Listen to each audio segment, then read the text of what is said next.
¿Qué tal, amigo? Buenas noches. Todos los que nos hacen favor de seguirnos aquí en Sumando Voces. Les saluda su amigo, servidor, el licenciado Octavio Romero Alvarado, en ausencia de mi socio y colega, el licenciado Luis Enrique. Por una cuestión de salud no pudo estar con nosotros, pero bueno, ya esperemos su pronta recuperación. Digo, no es COVID, pero hoy está indispuesto. Le mandamos un cordial y afectuoso saludo, así como a nuestro productor Sergio. Pues en esta ocasión vamos a hablar de un tema que está en boga, obviamente en alusión a estos tiempos de pandemia que hemos vivido, pero en el ámbito laboral. Vamos a tocar ahora esta cuestión del teletrabajo, el llamado home office, que como ustedes sabrán, o la mayoría, pues entró en vigor en enero del año en curso, el 12 de enero, si no mal recuerdo. Ya entró en vigor y obviamente conforme a ello, pues toda la legislación inherente al mismo y la obligatoriedad para el patrón principalmente, así como las diversas modalidades que surgieron dentro del mismo.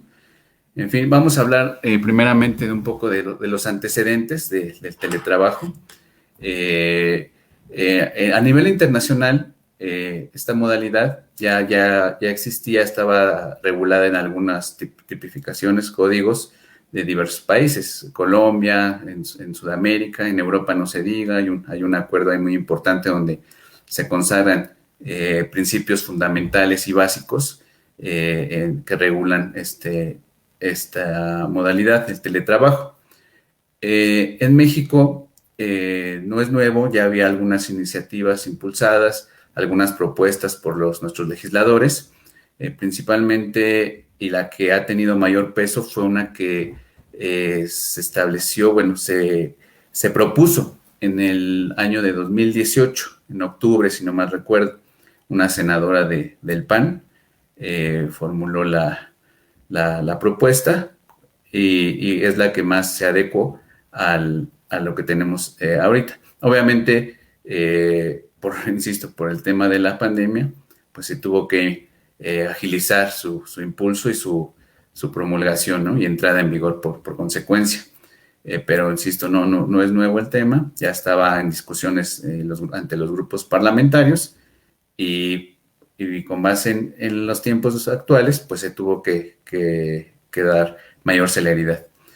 Anteriormente, nuestra Ley Federal del Trabajo, en su artículo 311, contemplaba algo no igual, pero parecido, donde podría catalogarse, no como tal, sino el llamado trabajo a domicilio, ¿no? Aún existe dicho artículo, el 311, pero obviamente se ha modificado, se ha reformado, hablando en términos jurídicos, y dio pauta a un capítulo especial que se encuentra en el artículo del 330 al 330A al 330K de nuestra Ley Federal del Trabajo.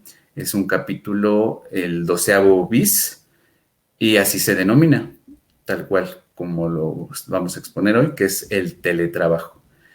En fin, como les comentaba, pues esta modalidad de relación laboral, antes de que entrara en vigor en enero del año en curso, 2021, pues ya se adoptaba por muchos de los empleadores, de las empresas, y obviamente pues el acatamiento de los trabajadores, lo cual implica que, si bien no estaba regulado, como lo menciono, no había una obligatoriedad, esa disposición a que llegaban diversas empresas, sobre todo las, pues, digamos, más grandes, ¿no? Más fuertes económicamente hablando, ya estaban un poco preparados, ¿no? Un poco en el sentido porque no tenían que esa obligatoriedad a la que les menciono. No se tenían que atacar a ello. Sin embargo, conforme a sus políticas y a la voluntad de las partes, se tenía que llevar a cabo. Ahora, pensé que se me había ido el audio. Esto quiere decir que las modalidades que habían adoptado no, si así lo pactaron las partes, estamos hablando del trabajador y el patrón, surtieron y tenían vigencia, si así ellos estuvieron conformes, ¿no? Obviamente, insisto, era con base en sus políticas y en esa regulación. Incluso cuando tuvimos la cuestión de la emergencia sanitaria, como ustedes sabrán, la mayoría de la actividad jurisdiccional en todo el territorio nacional y no se diga en el mundo, pero bueno, centrándonos en México, pues paró. Las juntas, tanto locales como federales, conminaban a las partes, a los trabajadores, a tener diversos convenios, ¿no? Fuera de juicio. ¿En qué sentido? En el de poder regular esas relaciones laborales con motivo de la pandemia. Como sabemos, muchos de los establecimientos o la mayoría, pues cerró, ¿no? Por el semáforo rojo, porque no fueron declarados como una actividad esenciales. Entonces, la mayoría cerraron, pues se quedaban, al parecer, no sabían los patrones ni los trabajadores, por ende, cómo actuar, ¿no? Parecía que había un vacío, un limbo jurídico. No lo había, pero no estaba tan regulado, sobre todo esta parte del trabajo, no estaba contemplado en la ley ciertos estándares o directrices que ahora sí se tienen en este capítulo especial denominado de dicha manera. Esos convenios que tenían efectos de cosa juzgada se suscribieron, se lograron llevar ante la Junta en algunos de los casos y ahí podían regular las relaciones de trabajo si estaban de acuerdo las partes. Obviamente, pues incluso disminuciones de salario, si las partes estaban de acuerdo, ¿no?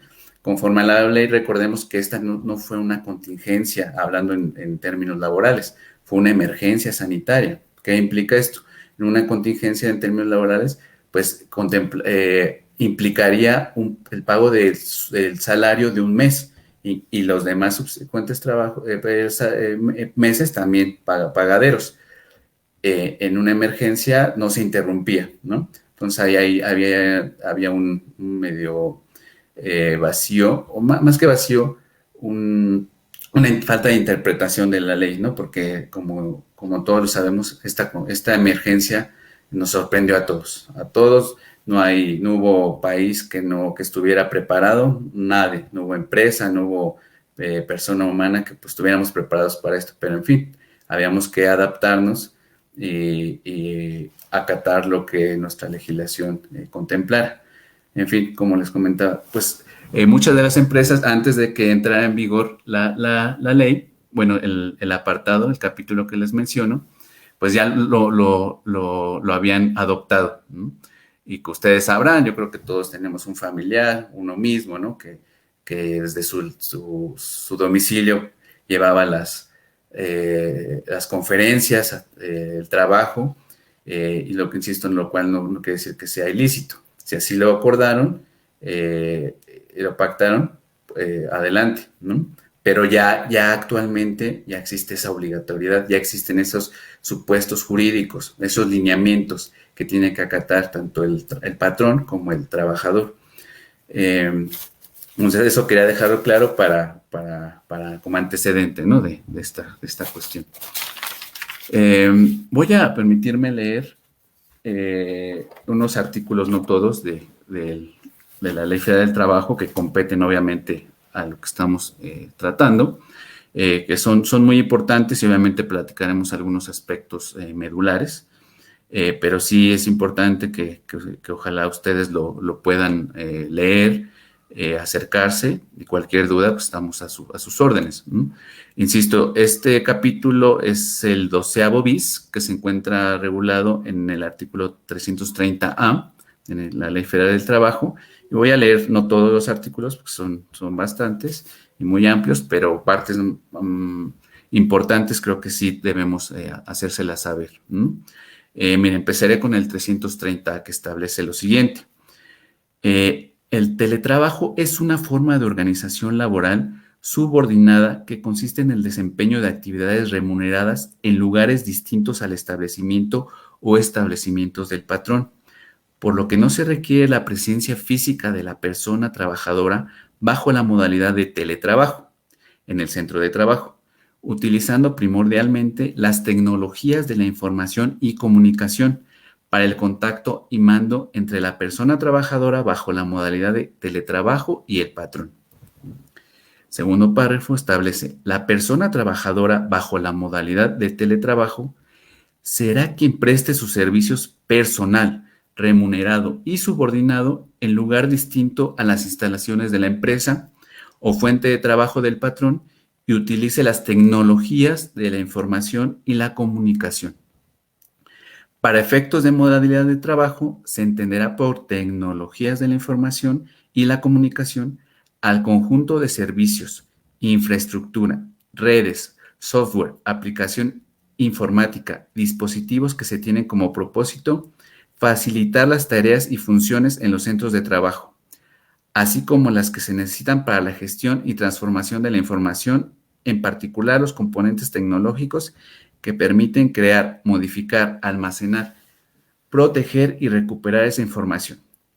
Por último, establece, se regirán por las disposiciones del presente capítulo las relaciones laborales, que se desarrollen más del 40% del tiempo en el domicilio de la persona trabajadora bajo la modalidad de teletrabajo o en el domicilio elegido por esta. Aquí hago una pausa. Es muy importante esto, compañeros, que para esta cuestión del teletrabajo, ese tiempo, ese plazo sea mayor al 40% del tiempo que se emplea para un determinado trabajo. Lo establece muy. Si estábamos hablando de algo menor o que es ocasional o eventual, ya no estamos en este capítulo y en la figura del teletrabajo. Entonces, es muy importante dejar claro esta parte y ese porcentaje del 40%, insisto. Y bueno, aquí en su parte conducente establece, no será considerado teletrabajo aquel que se realice en forma ocasional o esporádica. Tiene que ser permanente, obviamente, como lo mencionaba, subordinado, remunerado, pero mayor tiempo y a ese 40% que mencionaba. Otro artículo que me permitiría leer es el subsecuente, que es el 330b, que establece que las condiciones de trabajo se harán constar por escrito mediante un contrato y cada una de las partes conservará un ejemplar. Además de lo establecido en el artículo 25 de esta ley, el contrato contendrá, estos puntos son importantes para que los tomen en cuenta. 1. Nombre, nacionalidad, edad, sexo y domicilio de las partes, trabajador y empleado, o trabajadores y empleados, ¿no? 2. Naturaleza y características del trabajo, ¿no? ¿Qué se está desarrollando? ¿Qué giro? ¿Qué actividad preponderante se está desarrollando en determinada fuente de trabajo? 3. El monto del salario, la fecha, lugar y forma de pago. 4. El equipo e insumos de trabajo, incluyendo el relacionado con las obligaciones de seguridad y salud que se entregan a la persona trabajadora bajo la modalidad de teletrabajo. 5. La descripción y monto que el patrón pagará a la persona trabajadora bajo la modalidad de teletrabajo por concepto de pago de servicios en el domicilio relacionados con el teletrabajo. 6. Los mecanismos de contacto y supervisión entre las partes, así como la duración y distribución de horarios, siempre que no excedan de los máximos legales. Y 7, bueno, las demás estipulaciones que convengan a las partes, ¿no? Que no sean contrario a derecho y que las partes estén de acuerdo.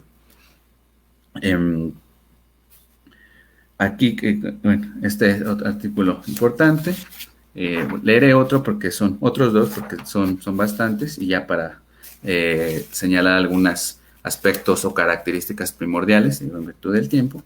Pero bueno, el artículo 330D establece: los patrones que no cuenten con un contrato colectivo de trabajo deberán incluir el teletrabajo en su reglamento interior de trabajo y establecer mecanismos que garanticen la vinculación y contacto entre las personas trabajadoras que desempeñen sus labores bajo esta modalidad.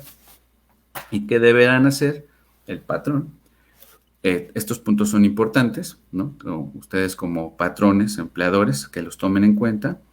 Es proporcionar, instalar y encargarse del mantenimiento de los equipos necesarios para el teletrabajo, como equipo de cómputo, sillas ergonómicas, impresoras, entre otros.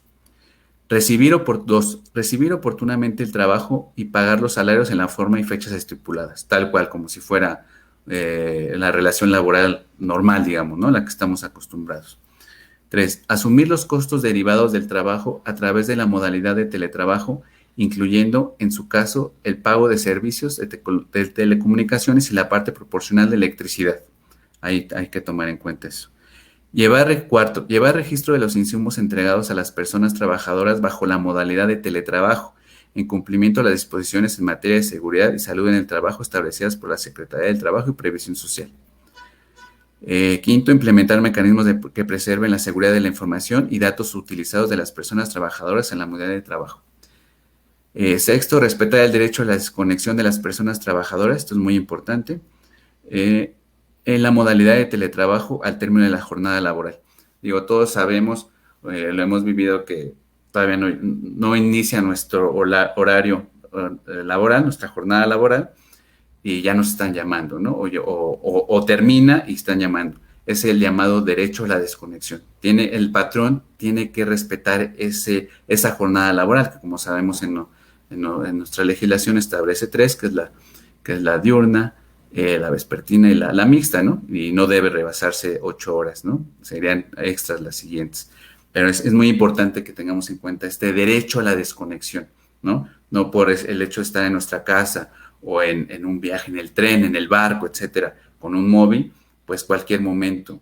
Entiendo que hay emergencias, etcétera, ¿no? O depende del trabajo que se realice, habrá circunstancias específicas, pero en estricto derecho tenemos que respetar nuestra jornada de trabajo, el llamado, ese derecho a desconectarse, no estar todo el tiempo pues, a la expectativa o al contentillo de un patrón. Insisto, entendemos que hay actividades que lo requerirán o alguna emergencia, pero tenemos que ser muy, muy cautelosos en esa parte. Séptimo, inscribir a las personas trabajadoras en la modalidad de teletrabajo al régimen obligatorio de la seguridad social, todo tal cual, ¿no? Que se cubran las prestaciones y las cuestiones sobre todo de seguridad social.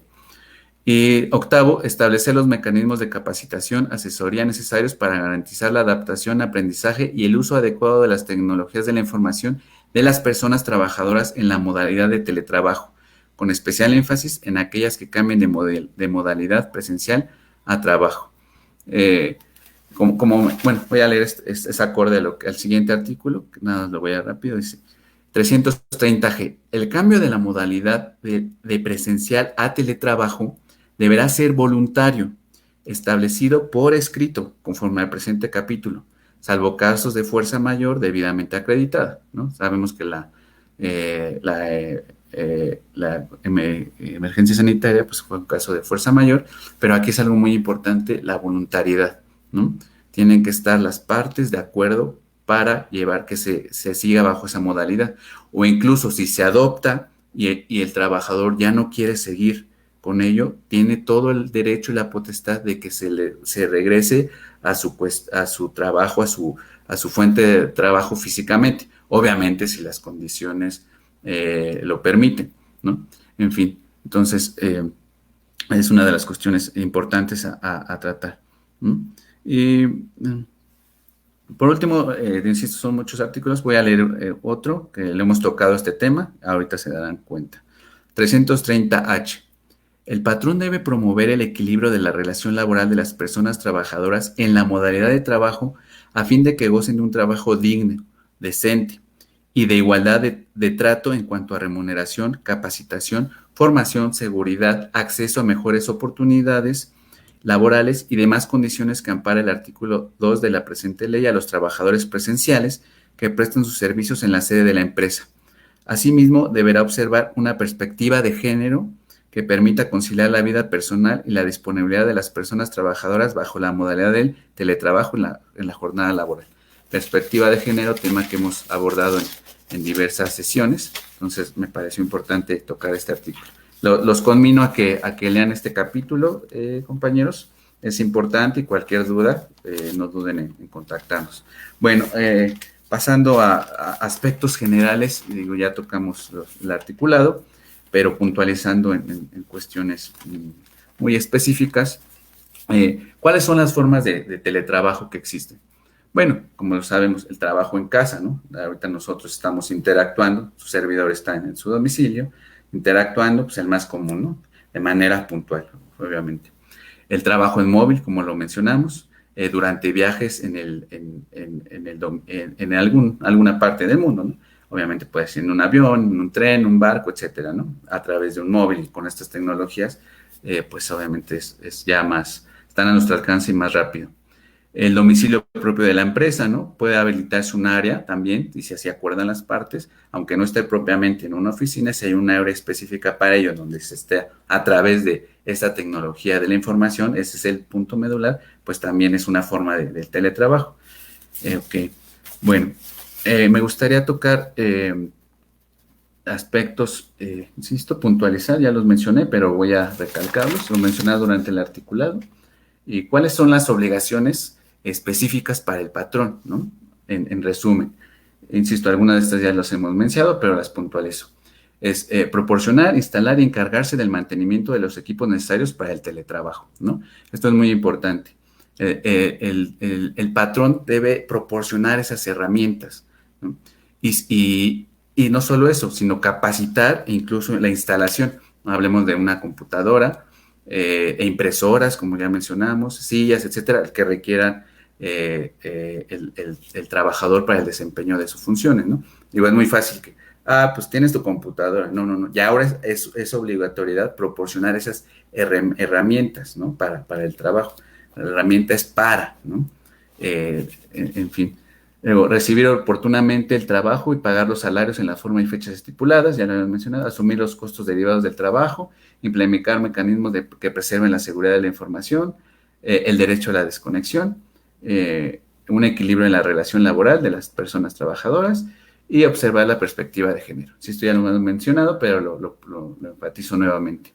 Y las responsabilidades para los trabajadores son varias, entre ellas, tener el mayor cuidado en la guarda y conservación de los equipos, materiales y útiles que reciba del patrón. Obviamente es responsabilidad de ellos, debe informar cualquier percance del trabajador para que manden un técnico o para que lo supervisen y no sea a costa del trabajador.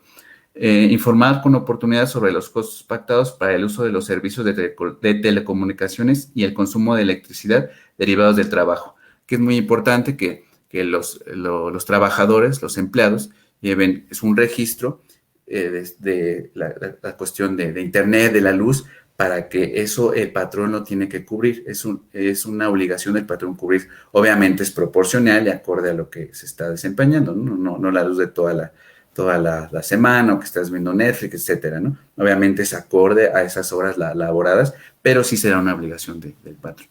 Y otra responsabilidad de los trabajadores es atender las políticas y mecanismos de protección de datos utilizados en el desempeño de sus actividades, así como las restricciones sobre uso y almacenamiento. Esta cuestión es muy importante, digo, estamos fuera de la empresa, generalmente, y pues es muy difícil tener un buen soporte de antivirus, etcétera. Toda esta cuestión hay que ser muy cautelosa, ¿no? Y tienes que reservar y ser muy cautos los trabajadores con esos datos de confidencialidad, ¿no? Porque puede ser una causa en perjuicio del propio trabajador. Tenemos que ser muy cautos con esa cuestión y obviamente, insisto, tratar de que el patrón y trabajador antes y en el contrato pues, se estipule y tengan esos sistemas tecnológicos, ¿no? Para esa protección, pero obviamente el trabajador no podrá estarlos difundiendo ni hacer mal uso de ellos, es muy importante. En fin, bueno, ¿cuáles son de las ventajas que tiene el trabajador en esta modalidad? Existen varias, señalaremos algunas que creemos, que es pues la primera sería la conciliación de su vida laboral y personal, ¿no? Familia. Pues es más lógico que uno esté en su casa, obviamente haciendo sus labores, cumpliendo el horario, etcétera, pero pues no se traslada y con base en ello tiene la oportunidad de estar en su entorno laboral o hacer otras actividades, ¿no? Que no interrumpan su actividad preponderante y subordinada, que es la laboral.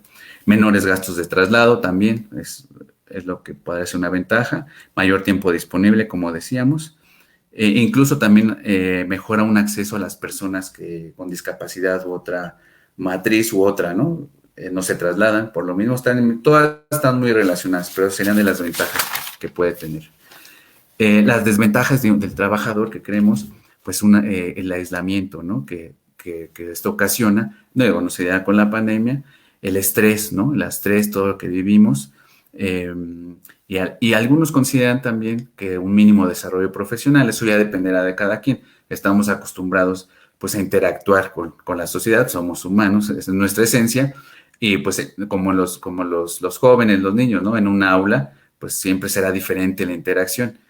Ya dependerá de cada quien, pero pues sí creo que tenemos que adaptarnos y acostumbrarnos a ello porque pues esto todavía sigue y si así lo convienen, pues esto puede ser de por vida, obviamente habrán una relación laboral, ¿no? Si así convienen las partes. En fin, bueno, esas son las ventajas que vemos. Para el patrón, rápidamente, las ventajas, reducción de costos, ¿no? Desafortunadamente también hemos visto que ya en todos lados ya hay muchos cierres de oficinas, pues lo que implica, ¿no? Pero también no solo por ello, el patrón ha visto que a veces le conviene más rentar una oficina muy grande, los costos se van reduciendo, entonces aparentemente podría ser eso. Obviamente tiene otros gastos y otras responsabilidades, ¿no? Reduce el absentismo, ¿no? También pues es más fácil controlarnos, oye, que llegar tarde, etcétera, estándonos conectados, pues estamos viendo. Y también se ha demostrado que hay un aumento de productividad. Entonces ya seriamente el patrón está considerando, o muchos de los patrones, cuando se preste, seguir así. Bueno, se dice, aquí se hizo un estudio que se decía que el 70% de las actividades podrían hacerse en casa. Yo pienso que a lo mejor un 50%, pero hacemos todas las actividades, ¿no? Pero en fin. Y las desventajas, pues sería, no sé, el costo de la información que la empresa debe de asumir en sí. Bueno, pues les agradecemos mucho. Hay todavía mucho tema. Bueno, serían varias de las cuestiones. Tocamos aspectos principales, pero creo que en general es lo que hemos platicado. Y pues cualquier cosa estamos a su disposición. Esperemos hayan quedado un poco claro de lo que implica el teletrabajo y los combinamos a que revisen tanto trabajadores como patrones, sus contratos individuales o colectivos para que si sea el caso se adapte a la legislación actual. Eso sería todo por mi parte y nos estamos viendo en la siguiente sesión. Que tengan muy buena noche.